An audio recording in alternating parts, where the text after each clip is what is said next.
teman-teman, kembali lagi sama aku Diva. Dan di video kali ini aku akan membahas tentang sesuatu yang pastinya berbeda dari video kemarin. Nah, kalau di video kemarin aku membahas tentang Gakung Chua karya Kabele, kali ini aku akan membahas tentang salah satu karya Voltaire. Nah, sebelumnya siapa sih Voltaire ini? Jadi François-Marie Arouet atau yang kerap disapa sebagai Voltaire adalah salah satu sastrawan Prancis abad ke-18 yang sangat berpengaruh. Beliau ini berpengaruh karena karyanya dan juga pemikirannya ini merupakan salah satu cikal bakal dari terbentuknya revolusi Prancis. Nah, di video kali ini aku akan membahas tentang salah satu novelnya yang berjudul Zadig ou la Destinée. Jadi Zadig adalah seorang pemuda yang tampan, baik hati, bijaksana, dan juga terpelajar yang disukai oleh banyak wanita. Namun Zadig memilih dari salah satu wanita tersebut, yaitu adalah Semir. Nah, tetapi Semir ini ternyata juga disukai oleh keponakan dari menteri kerajaan. Oleh karena itu, keponakan dari menteri kerajaan ini pun menyerang Zadig dan Zadig pun terluka pada mata sebelah kirinya. Tabib yang mengobati Zadig berkata bahwasanya luka Zadig ini tidak bisa sembuh. Namun yang terjadi 2 hari setelahnya, luka Zadig ini sembuh. Setelah Zadig sembuh, Zadig pun langsung menemui Semir dan mendapati bahwa Semir telah menikah dengan keponakan dari menteri kerajaan tersebut. Karena Zadig ini sakit hati, dia pun memutuskan untuk mulai melupakan Semir dan dia menikah dengan Azora. Dengan Azora ini, Zadig mendapati bahwa Azora ini adalah orang yang kurang baik karena Azora ini ternyata tidak setia pada Zadig. Lalu Zadig pun memutuskan untuk berpisah dengan Azora dan dia pun pergi untuk mencari kebahagiaan hidupnya. Nah, pada saat dia pergi, Zadig ini bertemu dengan rombongan keluarga kerajaan, yaitu adalah Raja Moabdar dan juga Ratu Astarte. Ketika Zadig bertemu dengan Raja Moabdar dan Ratu Astarte, Raja Moabdar ini mendapati bahwa Zadig merupakan sosok yang bijaksana. Oleh karena itu, Zadig dijadikan hakim oleh Raja Moabdar.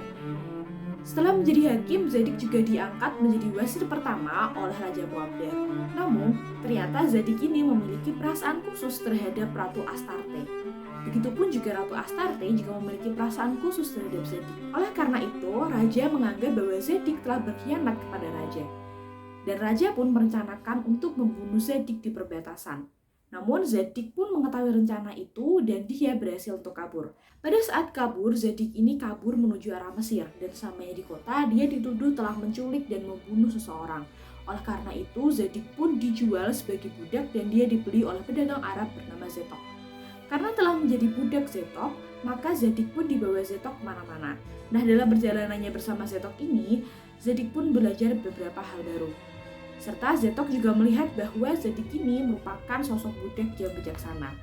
Oleh karena itu, Zadig pun berhasil untuk kembali lagi ke kerajaan Babilonia dan dia berhasil menikah dengan Ratu Astarte setelah Raja Moabdar meninggal dunia. Di akhir cerita juga dijelaskan bahwa Zadig menjadi raja dari kerajaan Babilonia dan kerajaan itu hidup aman, damai, tentram, dan sejahtera. Nah, teman-teman, dari novel yang aku baca ini, sebenarnya aku berpikir bahwasannya novel ini penceritaannya mirip dengan kisah 1001 Malam. Karena seolah-olah Voltaire di sini ingin mengajak kita untuk mengikuti perjalanan hidup yang dilalui oleh Zadig. Nah, di sini aku akan mengungkapkan beberapa hal menarik menurutku. Yang pertama adalah ketika saat menjadi hakim, Zadig ini menyuruh orang-orang yang berdebat tentang bagaimana sih cara berdoa yang benar untuk berdoa sesuai dengan keyakinannya masing-masing. Dan di sini merepresentasikan dari gagasan Voltaire mengenai kebebasan beragama. Selain itu, saat Zadig berhasil untuk menghapus tradisi di mana seorang janda yang baru ditinggal meninggal suaminya harus membakar dirinya hidup-hidup bersama mayat suaminya, adalah representasi dari Voltaire yang ingin mengungkapkan gagasan tentang liberalisme.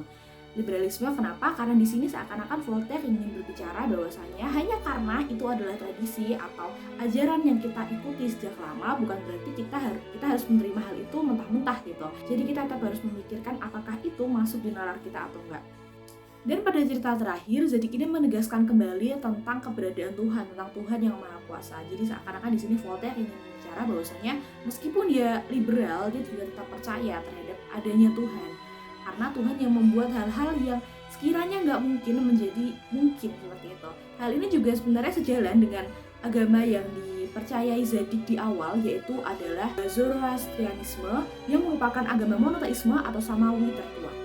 Nah, sekian dulu teman-teman penjelasan aku tentang novel Zadig ini. Apabila teman-teman punya pendapat atau ide lain tentang novel ini, bisa banget langsung ditulis di kolom komentar ya. Terima kasih untuk teman-teman yang sudah mendengarkan penjelasan aku dan sampai jumpa di video berikutnya. Dadah!